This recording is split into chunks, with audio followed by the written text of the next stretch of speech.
regular people that punch the clock, and they're the heartbeat of this country.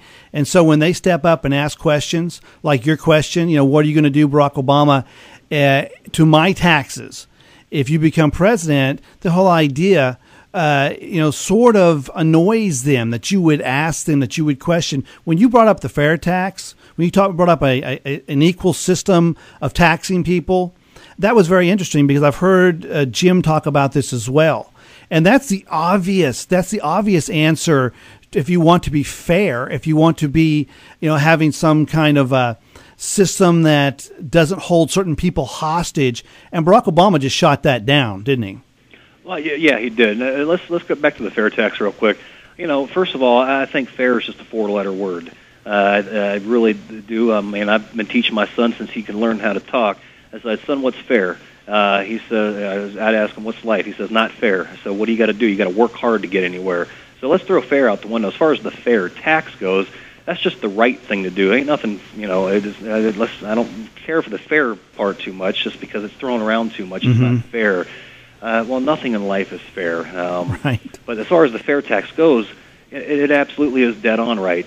If we would have passed that as opposed to print more money, as opposed to this first TARP bill, the second TARP bill, and enacted the fair tax, that right there would have created millions of jobs, stimulated the economy at no cost to the American people. It would have turned this country back into a manufacturing company as opposed to a consumption country.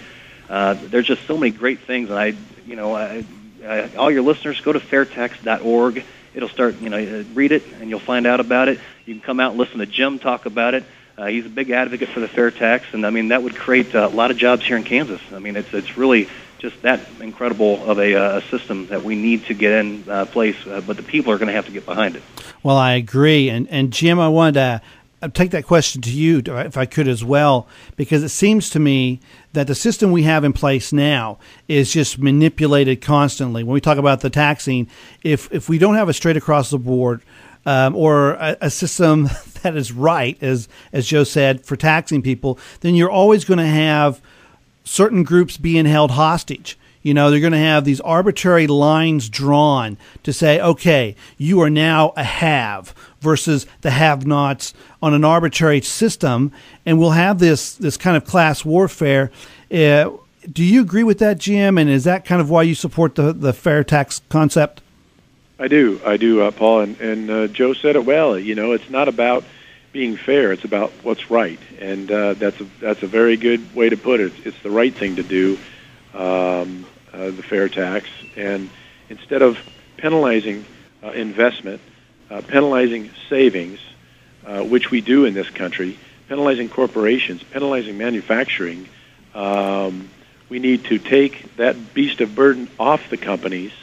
Off the people in this country to inspire growth, to get companies to come into this country, to build manufacturing plants, and to stop the exodus from this country overseas with these companies taking everything with them and all of our jobs. Mm-hmm. And in my opinion, what it'll create is the largest transfer of power and wealth back to the American people that you've ever seen, and it'll stop Washington from playing their games because the politicians use the IRS tax code to their benefit. The lobbyists use it to their benefit. Doggone right. Lawyers use it to their benefit.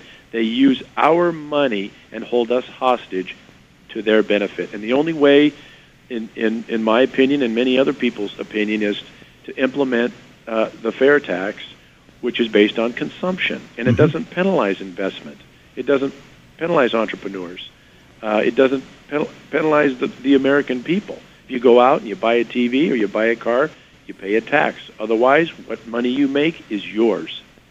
What a beautiful concept. And of course, Joe, when you asked Barack Obama on that, he said, well, I would like it if it would, but I don't think we could implement it unless we had a 40% tax. Unless we were screwing you over at a percentage, would we allow that to happen so we can't make it happen? I believe that's a disingenuous answer. I don't think that he would ever endorse a concept like that because then he couldn't say, like he followed up with you after telling you, yes, I'm going to tax you for being successful. You've now hit the level of the haves and you must be punished. But I'm going to throw you these other bones, these other little incentives with my power to manipulate taxes. And so, don't be too angry. I thought that whole entire part of that conversation just dripped with manipulation. Oh, it's ridiculous. It really is. I mean, Warren Buffett came out, about a year ago or so, and in one of his news conferences, he said, it's amazing. I'm one of the richest guys in the world, and I pay less taxes than my secretary does. Mm-hmm. I mean, the current system is for large corporations. It's made up of loopholes left and right for different special interest groups and lobbyists, but all of that sticks it to the middle class. If we enacted the fair tax, you tax on everything new that you buy. Now, if you're frugal and you buy an old car, a used car, you don't pay a tax. You don't pay a dime. If you buy an old house, you don't pay a dime. If you buy clothes from the thrift store, you don't pay a dime. If you grow your own food, you don't pay a dime.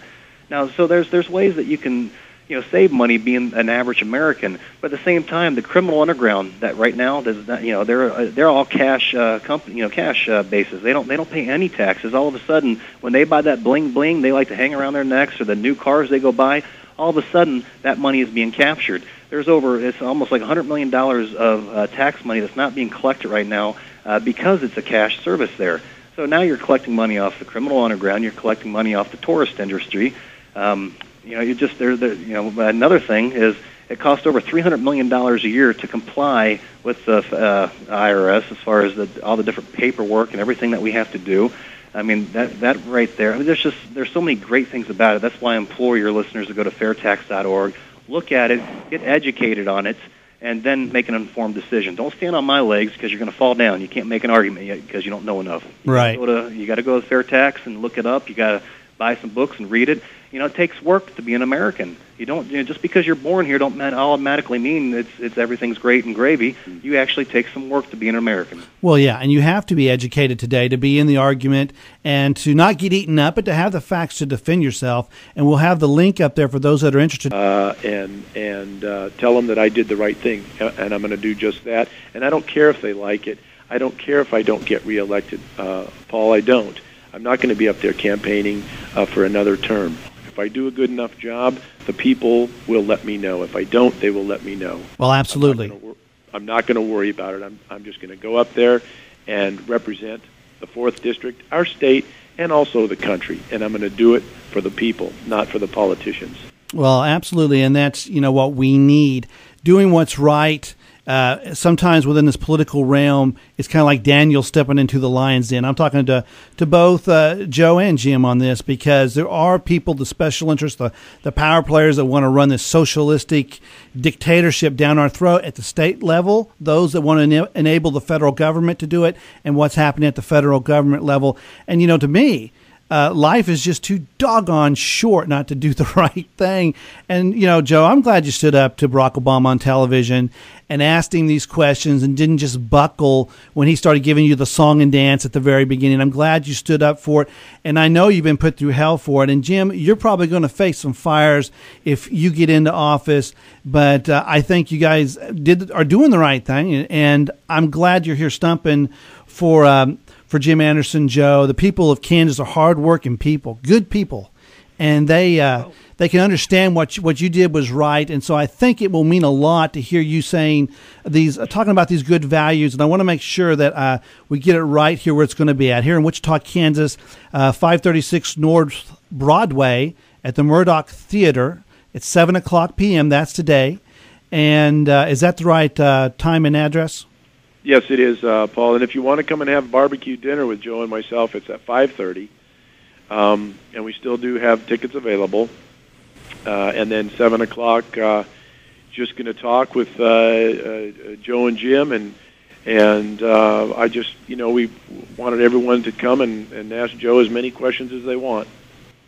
Yeah. And ask Jim as many questions as they want, too. Here's a time to, hold this guy accountable. Look him in the eye, shake his hand, and ask him those hard questions. Yeah, yes. Absolutely. I think it's going to be a really good time. And folks, again, you can find it today here Thursday at 7 p.m. at 536 North Broadway in the Murdoch Theater. Beautiful Wichita, Kansas. You can get yourself some wonderful Two Brothers barbecue, and they cook that barbecue no better than they do there in Wichita, Kansas. And I want to thank both Joe the plumber, Joe Warstenbacher, for coming on our program today. Jim, I'm very happy to have you back on the program again.